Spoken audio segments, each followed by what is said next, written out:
Alright, so Max with me at a gas station. And the reason why I'm at a gas station is because I am going to try my best to figure out what Max's distance threshold is when he sees a stranger out and about. A gas station ties into this because I know that people are going to go to a gas station to pump gas. So the majority of the traffic here is going to be at the pump. So I'm going to be able to modulate my distance away from the people to help keep Max under threshold if I have to. So if Max starts to blow up, I'm going to move away from the people. If Max is not blowing up, I am going to move closer to the people. The goal is not for him to blow up. The goal is for him to stay sub-threshold and not feel the need to bark. I'm gonna use training treats to reinforce behavior that I like. Before I do that, I'm gonna test how much he likes the food.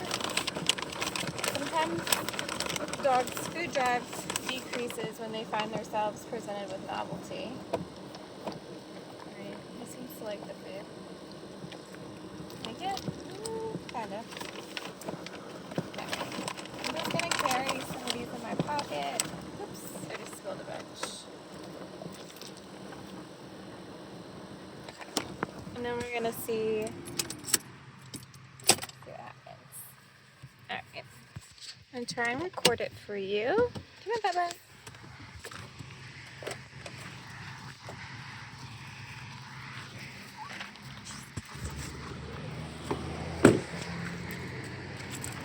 He's also very frantic.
Up, that's a sign that he's kind of locking in on something, and so I want to try and redirect that by moving away.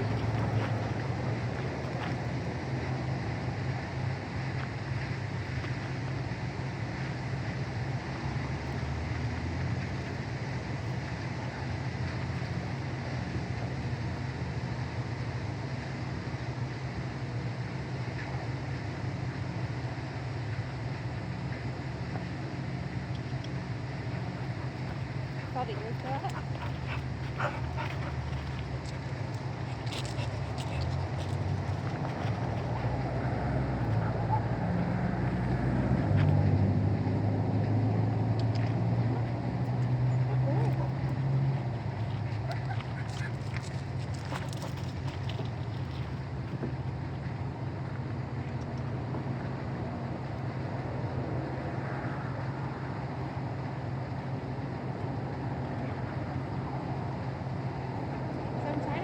Him and then reinforce him for looking away.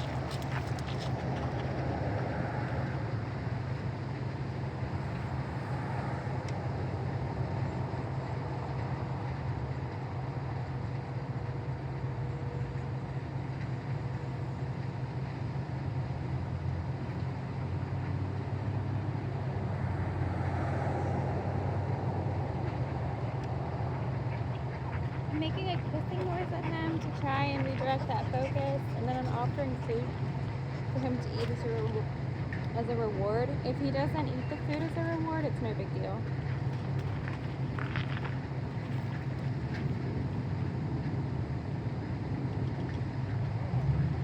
If he doesn't redirect when I kiss at him, I'm going to force him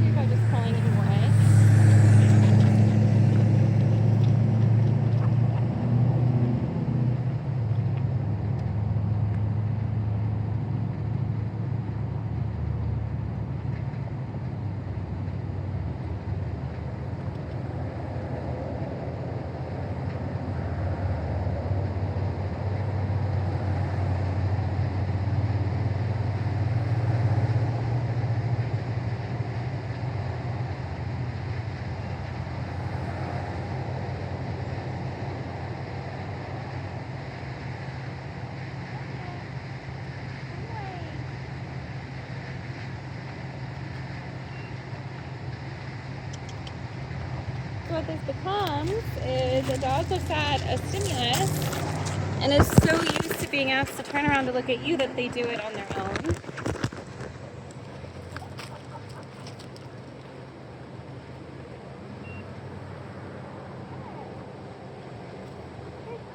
Bye-bye.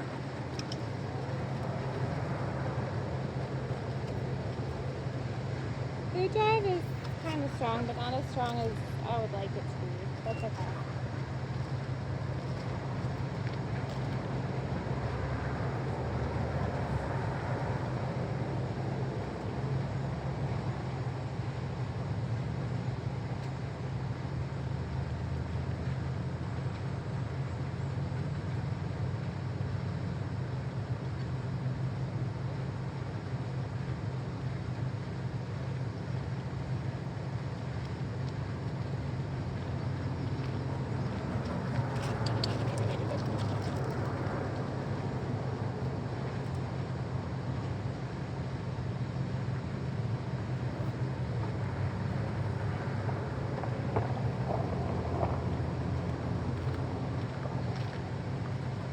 Good boy.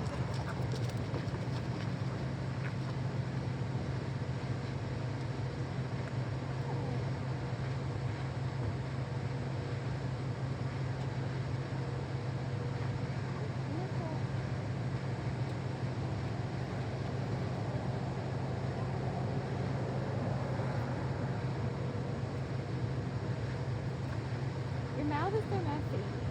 I'm getting more treats real quick.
Me tossing the food on the ground is doing much better than hand to mouth.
practice with, what you can do is just practice pacing back and forth. So when I walk up and he walks up and I stop moving, we want him to start to automatically come back with us. It's a way for us to kind of communicate, that we want a little bit of not a little bit, that we want a working relationship with him and some acknowledgement. So when I stop moving, I want him to be like, why'd you stop moving?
Much better.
So I'm bringing him back down over here.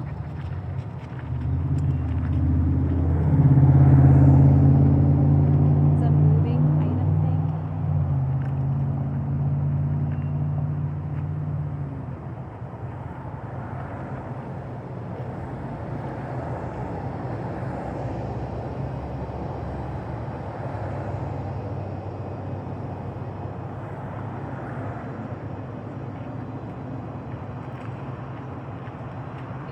treats.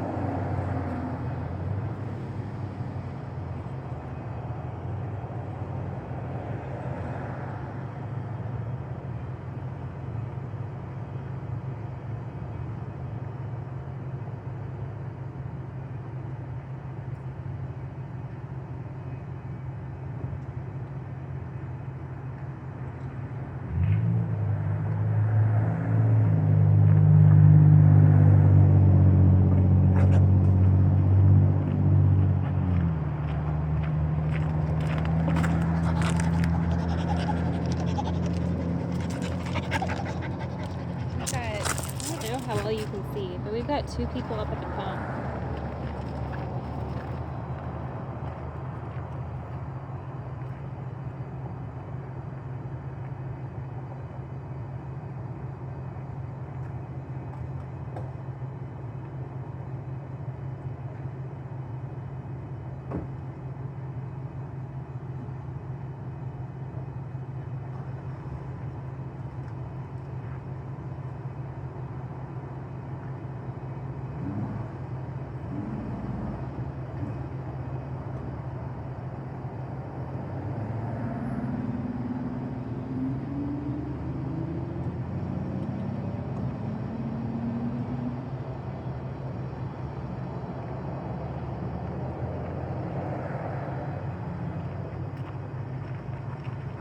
Definitely a car chaser. I think that's a genetic drive in him. Alright, last bit of treats.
It's hot. We ran out of treats. There's no more people here. So we're gonna call it a session. He did better than I thought he would. The hardest thing, I think for him and you guys is gonna be, it's gonna be the whole barking at cars thing, but you said you kind of got that handled. That's an impulse control thing and a genetic drive to do that. That's probably why he was chasing your cats and your mini horses. So, working on that is going to be very much an impulse control thing. Kind of similar to what we're doing with the barking at people, but a little bit different. It's a drive that is so strong that it's harder to break because it's so naturally rewarding for them to chase after things like that. That being like a request to not do it just is so unheard of for the dog because that's how their brain is wired. That it's a little bit difficult to work. So I would definitely caution you to ever have him off leash because I definitely think that he would try and chase cars and like go to bite at their tires. He's also probably might have more of an issue with people that are on bicycles. There reaction you may get is a reaction to the bicycle and less of the person. He looks like a Border Collie Husky to me. The Border Collie is strong in him. Border Collies and Huskies are normally both more mouthy. So I wouldn't be surprised if he had like a bite, not like a Cujo maul you to death bite, but like a grab bite, like what a working dog would do on stock that they're working. He might do that to somebody that's moving fast, like running, or a bike tire of someone that's biking. So I'd be thoughtful of that and be aware of that with him, and kind of give pause when you're out with him and you're observing somebody running or on a bike. See if that's a little bit more difficult for him than not. I'm thinking that it will be. The other thing for him is going to be the cars. So I would try my best to walk him in an area that has more pedestrian traffic and less vehicular traffic. When you're transporting him, if he's barking at people or cars like he did the last time I trained him yesterday in the car, I would have him ride in a carrier so that his view is obstructed and he can't see outside. The more that he practices that more intrinsic behavior, usually the more it becomes ingrained as a habit, because it's so naturally reinforcing. But anyway, he did good. We're both hot and tired, man, so I'm going to pop him back in the kennel in front of